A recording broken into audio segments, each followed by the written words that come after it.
Yes, good afternoon everyone. देखिए, हमने discuss किया था लास्ट क्लास में कंजर्वेशन ऑफ मैकेनिकल एनर्जी के बारे में। और कंजर्वेशन ऑफ मैकेनिकल एनर्जी में हमने ये पढ़ा था कि जो फ्री फॉल करता है ऑब्जेक्ट, मतलब कि जिस ऑब्जेक्ट को हम लोग किसी हाइट पर ले जाकर के रिलीज कर देते हैं, that is called free fall of the object. And in the free fall of the object will move towards the earth surface. Ground की तरफ वो ऑब्जेक्ट मूव करता है, और जब वो ग्राउंड की तरफ मूव करता है तो उस समय पर उसकी वेलोसिटी क्या होती जाती है? इनिशियल वेलोसिटी 0 होती है, धीरे धीरे उसकी वेलोसिटी इंक्रीज होती जाती है, और फाइनली कुछ वेलोसिटी से वो जाकर के ग्राउंड को स्ट्राइक करता है। तो इस फ्री फॉल के एग्जांपल में, ये वैसे तो हम पहले भी पढ़ चुके हैं, हमने इसको ग्रेविटेशन चैप्टर में स्टडी किया था, मोशन चैप्टर में स्टडी किया था, force and laws of motion में भी स्टडी किया था। तो तीनों चारों चैप्टर के अंदर ये फ्री फॉल के जो न्यूमेरिकल्स हैं वो काफी सारे दे रखे हैं, तो इसको हम लोग डिस्कस कर चुके हैं ऑलरेडी। तो यहाँ पर इसके पास सिर्फ पोटेंशियल एनर्जी थी, फिर बीच रास्ते में जब होगा थोड़ी बहुत पोटेंशियल, थोड़ी बहुत काइनेटिक एनर्जी होगी, और जब ये ग्राउंड को स्ट्राइक करने वाला होगा उस समय पर सिर्फ इसके पास काइनेटिक एनर्जी होगी। लेकिन टोटल एनर्जी सब जगह पर कांस्टेंट रहेगी। जितनी टोटल एनर्जी यहाँ पर थी उतनी ही टोटल एनर्जी सेकंड पोजीशन पर होगी, उतनी ही टोटल एनर्जी ग्राउंड पर जब ये स्ट्राइक करेगा तब होगी। तो कंजर्वेशन ऑफ मैकेनिकल एनर्जी को हमने डिस्कस किया था on the basis of the free fall of the object. तो ऑब्जेक्ट जब फ्री फॉल करता है तब भी टोटल एनर्जी क्या रहती है? कांस्टेंट रहती है, कंजर्व रहती है। टोटल एनर्जी मतलब कि मैकेनिकल एनर्जी की बात की जा रही है, that is the sum of the potential energy and kinetic energy, जो पोटेंशियल एनर्जी और काइनेटिक एनर्जी का सम होता है। Okay, now we will discuss the next topic. Next topic is power. देखिए, ये मैकेनिकल पावर की बात की जा रही है। मैकेनिकल पावर का मतलब होता है rate of doing work by the object. Rate of doing work by the object is called power. अब रेट ऑफ डूइंग वर्क का मतलब क्या है? रेट वर्ड हम लोग वहां पर यूज करते हैं जब वर्क डन पर सेकेंड होगा। तो आप इसकी डेफिनेशन को ऐसा भी लिख सकते हैं, the work done per unit time. The work done per unit time is also called the power of the object. मतलब एक सेकंड में कोई ऑब्जेक्ट जितने जूल का वर्क कर देगा वही उसकी पावर है। जैसे कि आपने इलेक्ट्रिक बल्ब के बारे में देखा होगा। इलेक्ट्रिक बल्ब जो इस तरह का होता है, जिसके बीच में ऐसा फिलामेंट लगा होता है, और ये फिलामेंट एक ग्लास के कवर में ऐसा क्लोज्ड होता है, ये जो होता है इलेक्ट्रिक बल्ब होता है। और इस इलेक्ट्रिक बल्ब के ऊपर लिखा होता है 100 वॉट। 100 वॉट इसकी पावर है। अब 100 वॉट का मतलब क्या है? 100 वॉट का मतलब है कि ये 100 जूल पर सेकेंड की एनर्जी को कंज्यूम करता है। कौन सी एनर्जी को? इलेक्ट्रिकल एनर्जी को। और वो 100 जूल पर सेकेंड इलेक्ट्रिकल एनर्जी कंज्यूम करता है, और इस 100 जूल की एनर्जी को हीट और लाइट में कन्वर्ट करते हैं। तो बेसिकली इलेक्ट्रिक बल्ब क्या कर रहा है? इलेक्ट्रिक बल्ब इलेक्ट्रिकल एनर्जी को, ये हम डिस्कस कर चुके हैं, ये इलेक्ट्रिकल एनर्जी को किस में कन्वर्ट कर रहा है? हीट एनर्जी में कन्वर्ट कर रहा है। फिर वो हीट एनर्जी के कारण क्या प्रोड्यूस होती है? लाइट प्रोड्यूस होती है। तो अल्टीमेटली हीट ही बनती है सबसे पहले। तो 100 वॉट का मतलब क्या होता है? 100 वॉट का मतलब होता है कि वो पर सेकंड कितनी एनर्जी को कंज्यूम करेगा, कितनी इलेक्ट्रिकल एनर्जी को कंज्यूम करेगा, और पर सेकंड कितनी एनर्जी को हीट में बदलेगा। तो वो हर एक सेकंड में 100 जूल की एनर्जी कंज्यूम करता है और 100 जूल की हीट एनर्जी रेडिएट करता है। तो यहां से आपको समझ आ रहा है जूल पर सेकंड। और डेफिनेशन के हिसाब से हम इसका फॉर्मूला बनाते हैं। फॉर्मूला बनेगा power is equal to work done, और यहाँ क्या लिखा हुआ है? Per unit time. Per unit time मतलब divide by time. Divide by time. अब वर्क डन के डिवाइड में टाइम आ रहा है, तो इसीलिए तो हमने क्या वर्ड यूज किया था? Rate of doing work. तो जब भी किसी क्वांटिटी के डिवाइड में टाइम हम लोग लिख देते हैं, पर यूनिट टाइम बोल देते हैं, तो उस समय पर हम लोग रेट बोलना शुरू कर देते हैं। जैसे कि rate of change of velocity, जिसको एक्सेलरेशन बोला जाता है। तो पर सेकंड जितनी वेलोसिटी चेंज होती है, that is called rate of change of velocity, that is acceleration. So this is rate of doing work. Rate of doing work का मतलब है कि पर सेकंड कितना वर्क डन होगा। So this is the formula of the work done as per the definition. Okay, अब इसके बाद इसकी यूनिट बनाते हैं। अच्छा, इसके सिंबल क्या होंगे? पावर को लिखा जाता है कैपिटल पी से। पावर को लिखा जाता है कैपिटल पी से। वर्क डन को हम लोग लिखते हैं कैपिटल डब्ल्यू से, और टाइम को हम लोग लिख सकते हैं स्मॉल टी से। So this is the formula, P is equal to W upon T। Power is equal to work done upon time. Unit decide करते हैं इसकी, SI यूनिट। सबसे पहले इसकी यूनिट बनाते हैं, फिर उसको कुछ नेम दे देंगे। वर्क डन, वर्क डन को हम लोग मेजर करते हैं जूल में, और टाइम को मेजर करते हैं सेकंड में। तो जूल पर सेकंड, जूल पर सेकंड का हमने क्या नाम रखा? जूल पर सेकंड का नाम रखा वॉट। जेम्स वॉट के नाम पर रखा गया इसका नाम वॉट। और वॉट को कौन से सिंबल से लिखा जाएगा? कैपिटल डब्ल्यू से लिखा जाएगा। वर्क डन को भी कैपिटल डब्ल्यू से लिखते हैं, वॉट को भी कैपिटल डब्ल्यू से लिखते हैं। लेकिन क्वेश्चन में आपको दिया होगा कि एक बल्ब है जिसकी पावर 100 वॉट है, तो अगर बोल रहा है पावर 100 वॉट है तो मतलब कि पावर दे रखी है उसने, तो ऐसा नहीं होगा कि ये लिखा होगा कि पावर आपको 100 वॉट दे रखी है। तो 100 वर्क डन नहीं है, ये 100 वॉट है ये। ओके, तो ये इसके सिंबल है। इसके अलावा ये जो पावर है वो कैसी क्वांटिटी है? ये एक स्केलर क्वांटिटी है। एनर्जी अगर स्केलर क्वांटिटी है तो पावर भी क्या है? Scalar quantity. उसका रीजन यहां से भी देख सकते हैं आप, वर्क डन की कोई डायरेक्शन नहीं होती है, टाइम की कोई डायरेक्शन नहीं होती है। वर्क डन और टाइम दोनों ही स्केलर क्वांटिटी है, तो स्केलर क्वांटिटीज का जो रेशो होगा वो भी क्या आएगा? स्केलर आएगा। तो दो स्केलर क्वांटिटीज का जो रेशो होगा वो भी क्या होगा? स्केलर होगा। So this is power. तो पावर की डेफिनेशन में क्या लिखेंगे? The rate of doing work by the object is called mechanical power. या आप इसकी बजाय लिख सकते हैं the work done per unit time by the object. हर एक सेकंड में ऑब्जेक्ट जितना वर्क डन करेगा that is also called power. Formula होगा power is equal to work done upon time. Work done को कैपिटल डब्ल्यू से लिखेंगे, time को टी से लिखेंगे, और पावर को कैपिटल पी से लिखा जाता है। So this is P is equal to W upon T. और वर्क डन को जूल में मेजर करते हैं, टाइम को सेकंड में मेजर करते हैं। जूल पर सेकंड, जूल पर सेकंड को क्या बोला जाएगा? वॉट बोला जाएगा, जिसको हम लोग किससे लिखेंगे? कैपिटल डब्ल्यू से लिखेंगे। ओके, तो अब एग्जांपल सुनिए। एग्जांपल अगर मैं बोलता हूं कि पावर 1 वॉट है, तो 1 वॉट का मतलब क्या होगा? तो यहां से हम लोग 1 वॉट पावर की डेफिनेशन बना सकते हैं। तो अगर किसी क्वेश्चन में लिखा जाता है कि किसी ऑब्जेक्ट की पावर 1 वॉट है, तो वो ऑब्जेक्ट पर सेकंड कितना वर्क डन कर सकता है? हर एक सेकंड में वो 1 जूल का वर्क डन करेगा।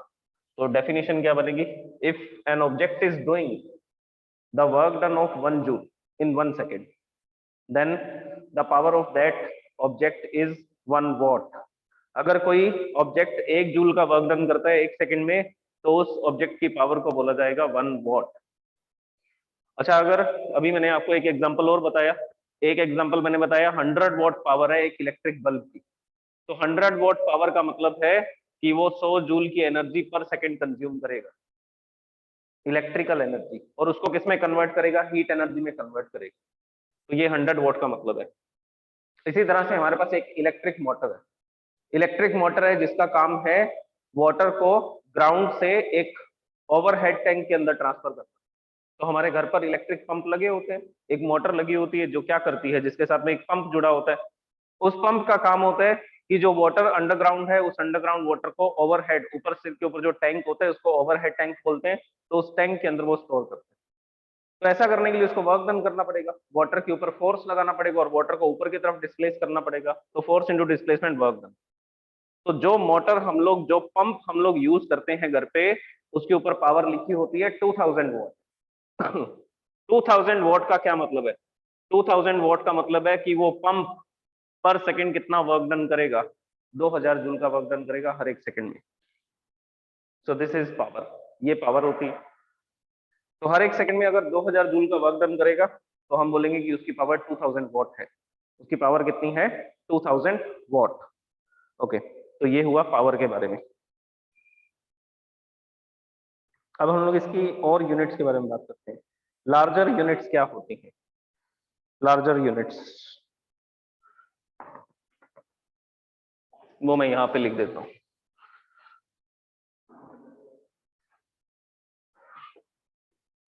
ओके, अगर लिखा हुआ है 1 किलो वॉट, 1 किलो वॉट, सबसे पहली बात 1 किलो वॉट को कैसे लिखा जाएगा? 1 किलो वॉट को लिखा जाता है 1 किलो को लिखते हैं स्मॉल के से, और वॉट को लिखते हैं कैपिटल डब्ल्यू से। So this is 1 kilo what. और 1 किलो वॉट का मतलब क्या है? 1 किलो वॉट का मतलब है 10 to the power 3 watt. 1 kilo watt का मतलब क्या है? 10 to the power 3 watt. Just wait. हाँ जी, तो इस कहानी को आगे बढ़ाते हैं। 1 किलोवाट, किलोवाट का मतलब है 1 kW। किलो को स्मॉल के से लिखते हैं, वॉट को कैपिटल डब्ल्यू से लिखते हैं, ये सिंबल आपको पता होने चाहिए। और 1 किलोवाट का मतलब है 10 टू द पावर 3 वॉट। इसके बाद में जो जनरली हमारे यूनिट काम में आएगी वो आएगी मेगावाट, MEGAWATT, मेगावाट। मेगा का सिंबल होता है कैपिटल M और वॉट का सिंबल होता है कैपिटल W। तो ये सिंबल आपको पता होना चाहिए। 1 MW का मतलब होगा 1 मेगावाट। 1 मेगावाट का मतलब है, मेगा का मतलब होता है मिलियन, और मिलियन में 10 टू द पावर 6 होता है। So this is 10 to the power 6 watt. तो 10 टू द पावर 6 वॉट को क्या बोला जाता है? 1 मेगावाट या 1 मिलियन वोल्ट। मेगा भी बोल सकते हैं या मेगा की बजाय क्या बोल सकते हैं, मिलियन भी बोल सकते हैं। 1 million watt, 10 to the power 6 watt. अच्छा, इसके बाद में एक और यूनिट होती है पावर की, जो हम लोग इंजन के अंदर यूज करते हैं, that is 1 horse power. 1 horse power. 1 horse power एक एक्सपेरिमेंटल रिजल्ट है जिसको 1 HP से लिखा जाता है। 1 HP, small h small p। So this is 1 horse power. और ये जो 1 HP है, इसमें कितने वॉट होते हैं? 746 what. This is having 746 what, मतलब कि एक सेकंड में 746 जूल का वर्क होगा। तो 1 हॉर्स पावर, 1 हॉर्स पावर का मतलब होता है 746 वॉट, और 746 वॉट का मतलब है 746 जूल पर सेकेंड। तो जो एक हॉर्स होता है वो अप्रोक्सीमेटली एक सेकंड में इतना वर्क डन कर सकता है, 746 जूल का वर्क डन कर सकता है। So this is called 1 horse power. This is called 1 horse power. ये याद रखना लास्ट वाला। Kilowatt 10 to the power 3 watt, megawatt 10 to the power 6 watt, 1 horse power 746 watt. तो अगर किसी क्वेश्चन में पावर हॉर्स पावर में दे रखी होगी तो हम उसको 746 से मल्टीप्लाई करके SI यूनिट में कन्वर्ट कर सकते हैं, वॉट में कन्वर्ट कर सकते हैं। So these are the units. Okay, अब हम लोग आते हैं इलेक्ट्रिकल एनर्जी पे। या मैं पहले आपको इसके एक दो क्वेश्चन कराता हूं। क्वेश्चन देखिए, two girl each of weight 400 Newton.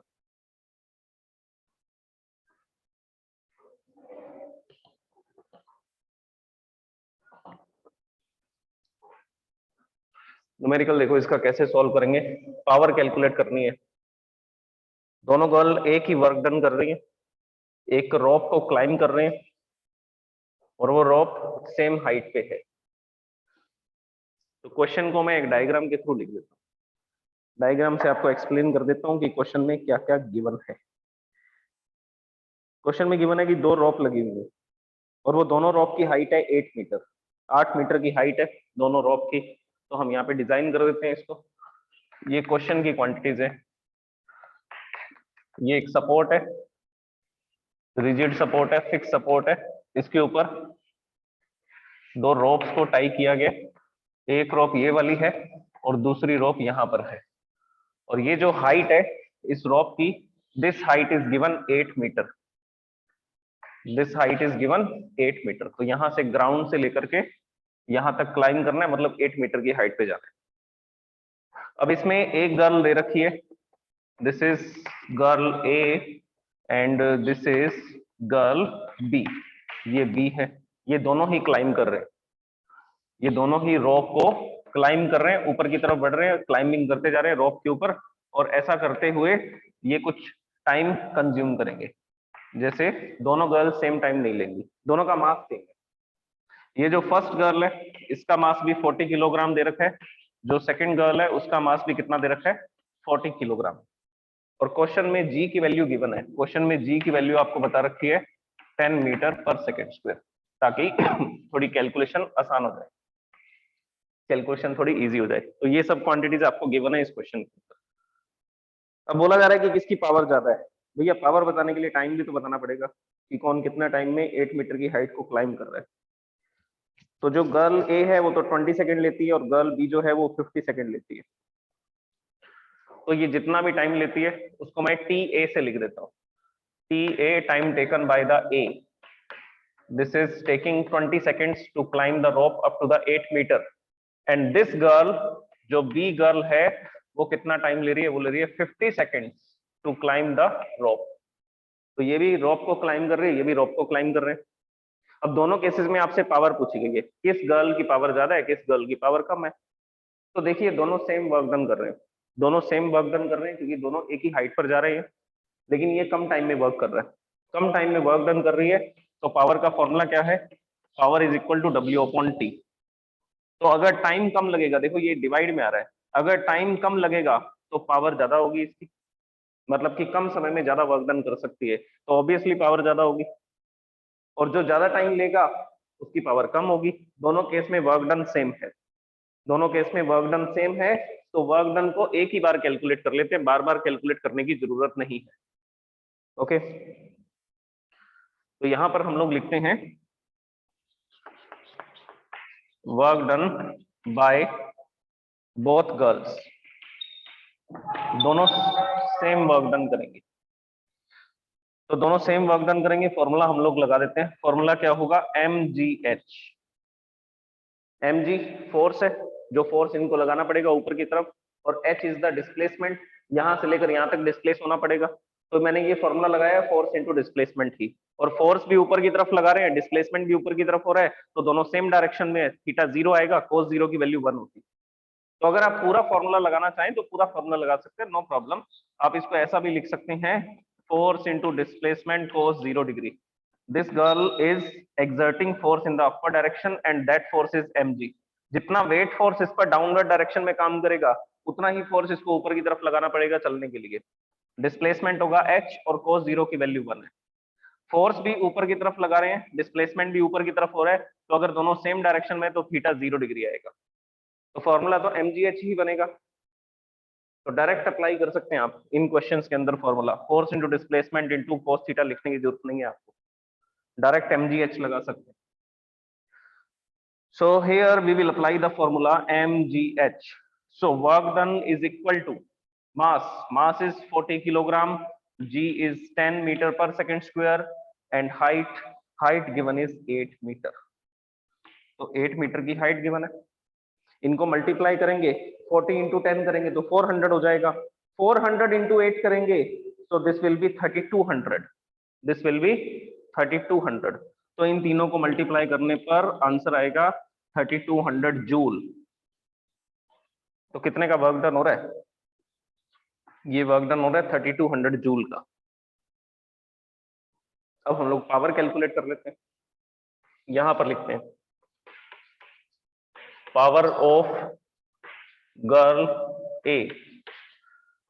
Girl A की पावर निकालना है तो उसको पी ए से लिख देते हैं, पी ए। फॉर्मूला क्या होगा, work done divide by time taken bye A.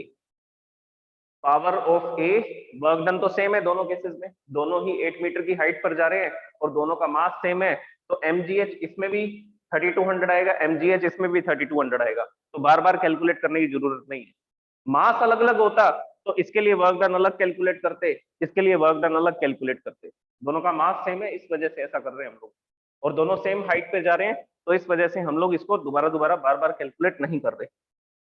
Okay, so work done value put करते हैं, वर्क डन गिवन है 3200 जूल, ये आएगा जूल में, और टाइम टेकन है सेकंड्स में, तो इसको कैंसिल कर देंगे, ये कैंसिल होगा, 0 से 0 कैंसिल करोगे, 320 को 2 से डिवाइड करोगे, सो दिस विल बी 160, और डिवाइड बाय सेकंड, 20 सेकंड था। सो power of the girl A is 160 what. Joule पर सेकंड को क्या लिख सकते हैं, वॉट लिख सकते हैं। तो ये पहली गर्ल की पावर आ रही है 160 वॉट। 160 वॉट का मतलब है कि पर सेकंड वो कितना वर्क डन करेगी, 160 जूल का। तो एक सेकंड बाद ये 160 जूल का वर्क करेगी, फिर 160 जूल, फिर 160 जूल, ऐसा करते करते 20 सेकंड में कितना वर्क डन कर देगी ये, 3200 जूल का। नेक्स्ट, अब हम लोग कैलकुलेट करते हैं power of girl B. Power of girl B, तो बी गर्ल की पावर निकालते हैं, तो यहाँ पे लिखेंगे P B. Power of B is equal to work done, work done को तो W लिखेंगे, दोनों केस में वर्क डन सेम है, लेकिन टाइम टेकन अलग है। So this is T B, time taken by B, time taken by B. Values put करते हैं, वैल्यू पुट करोगे, यहां पर आएगा 3200 और डिवाइड बाय आ जाएगा 50 सेकेंड्स। क्वेश्चन में 50 सेकेंड्स ही गिवन है, 50 सेकंड में ये गर्ल क्या कर रही है, वर्क डन कर रही है, तो इसको आप डिवाइड करेंगे तो आपको एक सॉल्यूशन मिलेगा। That solution will be 64। ये कैंसिल हो जाएगा, 0 से 0 कैंसिल होगा, 320 डिवाइड बाय 5, आप इसको कैंसिल करोगे तो ये 64 से कैंसिल होता है। So power of girl B is 64 watt. 64 watt का मतलब क्या है, हर एक सेकंड में 64 जूल का वर्क डन होगा। तो वो तो यहाँ से ही पता लग रहा था, टाइम देखने से पता लग रहा था। ये 20 सेकंड में 3200 जूल का वर्क कर रही है, तो हर एक सेकंड में कितना वर्क करेगी, 160 160 160 160 160, ऐसा करते करते 20 सेकंड में 3200 जूल का वर्क डन हो जाएगा। और ये 64 जूल का वर्क डन करती है पर सेकंड में, तो 64 64 64 64 ऐसा करते करते 50 सेकंड तक इसको वर्क डन करना पड़ेगा। 64 जूल का वर्क अगर पर सेकंड में हो रहा है तो 50 सेकंड तक जब ये 64 जूल का वर्क करेगी, तब टोटल वर्क डन ये भी 3200 जूल ही करेगी। तो दोनों वर्क डन तो सेम करेंगे, लेकिन दोनों की पावर अलग अलग है। कोई एक सेकंड में 160 जूल का वर्क करेगा, कोई एक सेकंड में 64 जूल का वर्क करेगा। हाँ जी, सबको समझ आ गया होगा। ये क्वेश्चन आसान क्वेश्चन था, इजी क्वेश्चन था। दोनों गर्ल्स की पावर को बताना था और कंपैरिजन करना था किसकी पावर ज्यादा है। तो यहाँ पे हम लोग लिख देते हैं, रिजल्ट लिख देते हैं। रिजल्ट ये आएगा, power of girl A is greater than power of girl B. A की जो पावर है वो ग्रेटर है किससे, बी की पावर से। हाँ जी, अब इस चैप्टर के अंदर देखिए, पावर का हमने एक क्वेश्चन तो डिस्कस कर लिया, बाकी के जो क्वेश्चंस हैं वो आपको एनसीईआरटी एक्सरसाइज में मिलेंगे। तो अभी इस चैप्टर में एक टॉपिक बाकी है, commercial unit of electrical energy. फिर उसके न्यूमेरिकल्स आएंगे कि हम कैसे कैलकुलेट कर सकते हैं कि हमारे घर पर जो एसी लगा हुआ है वो एक महीने में कितनी इलेक्ट्रिसिटी कंज्यूम कर लेगा, और उस इलेक्ट्रिसिटी के कंज्यूम करने से कितना बिल आएगा। तो मैं आपको ये मेथड सिखाऊंगा कि जिससे हम लोग हमारे घर की इलेक्ट्रिसिटी की जो कंजप्शन है, उसके कंजप्शन के बेसिस पे हम ये बता सकते हैं कि कितना इलेक्ट्रिकल एनर्जी हमने कंज्यूम किया, और जितनी इलेक्ट्रिकल एनर्जी हमने कंज्यूम की उसके बेसिस पर हम बिल भी बना सकते हैं कि कितना बिल आता है इलेक्ट्रिकल एनर्जी यूज करने का, कैसे उसकी कैलकुलेशन की जाती है। तो बस वो लास्ट टॉपिक बाकी है। उसके बाद एनसीईआरटी एक्सरसाइज, एक्सरसाइज में जो भी क्वेश्चंस हैं वो सारे मैं आपको एक्सप्लेन कर दूंगा। Okay, thank you so much.